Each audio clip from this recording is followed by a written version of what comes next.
Meu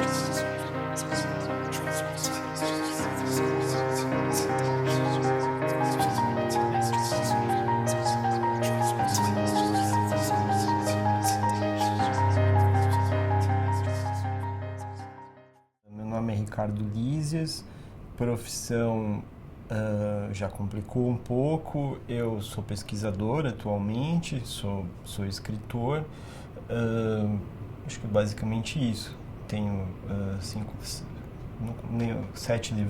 livros publicados e alguns outros a caminho.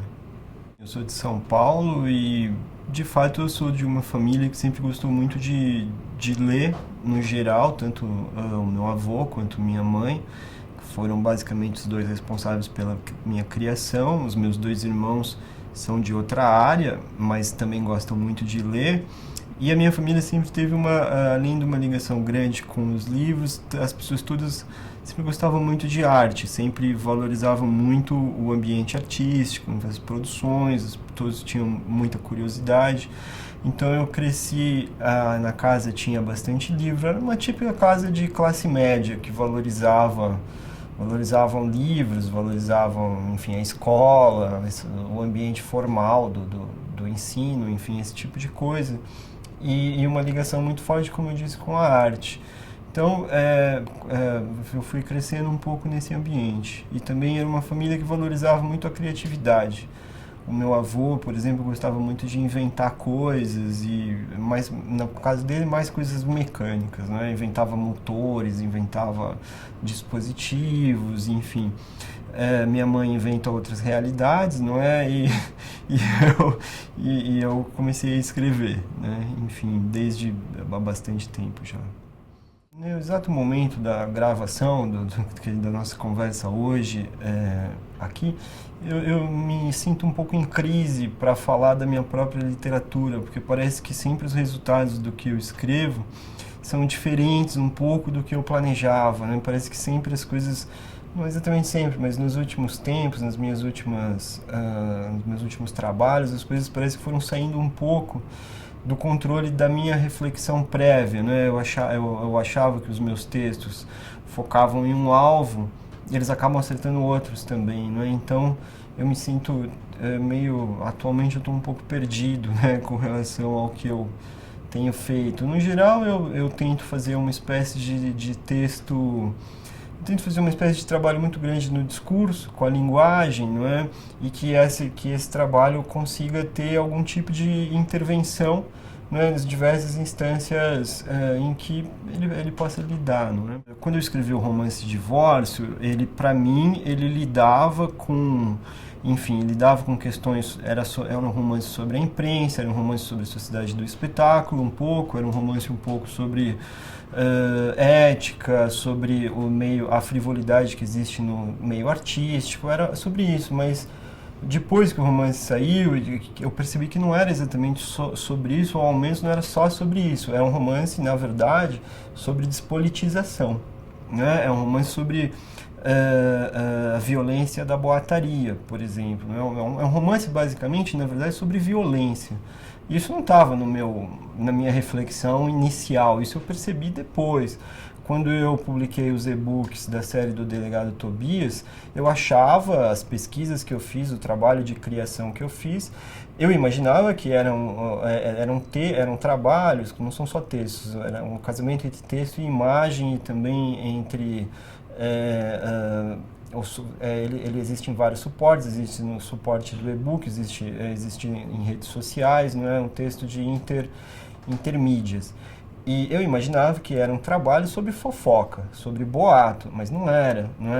Era um trabalho sobre as instituições brasileiras, sobre a precariedade das instituições brasileiras. Então, eu não imaginava isso. Eu percebi isso depois do que o texto foi publicado, ou seja, me parece que eu não reflito muito bem sobre o meu próprio trabalho. Pelo menos eu não estou muito certo do foco, não é, de onde esse trabalho pode terminar. Ele tem realmente atingido outros espaços. Não que eu esteja infeliz com isso, não é isso. Para mim, enfim, eu sei que faz um pouco parte, mas eu fico um pouco surpreso também. Eu pretendo fazer uma literatura que seja algo relevante para o nosso próprio tempo, né? Eu não tenho compromisso com outros tempos, não tenho compromissos com nada que vá além de uma procura de uma relevância, né? De uma literatura que não seja uma literatura inofensiva, né?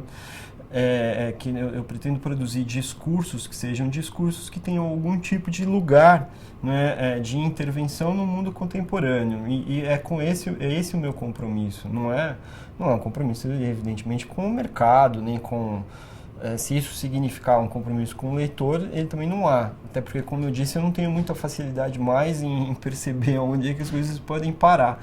Então eu não tenho esse compromisso. Eu estou procurando, através da discussão da linguagem literária, ou dos meios estéticos, produzir objetos que sejam relevantes, que sejam incômodos, né, que sejam difíceis e que signifiquem alguma coisa para o nosso tempo, né?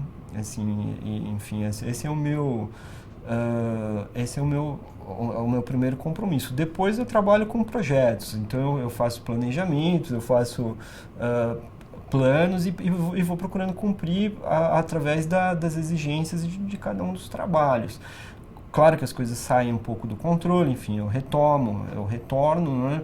Mas eu já aprendi, eu percebi agora que para mim o controle só está mesmo no momento da criação. E mesmo esse momento da criação, me parece que ele já não vai conter a minha reflexão sobre essa própria criação, não é? Porque a minha reflexão sobre a própria realização do trabalho parece muito precária diante do alcance que o trabalho tem.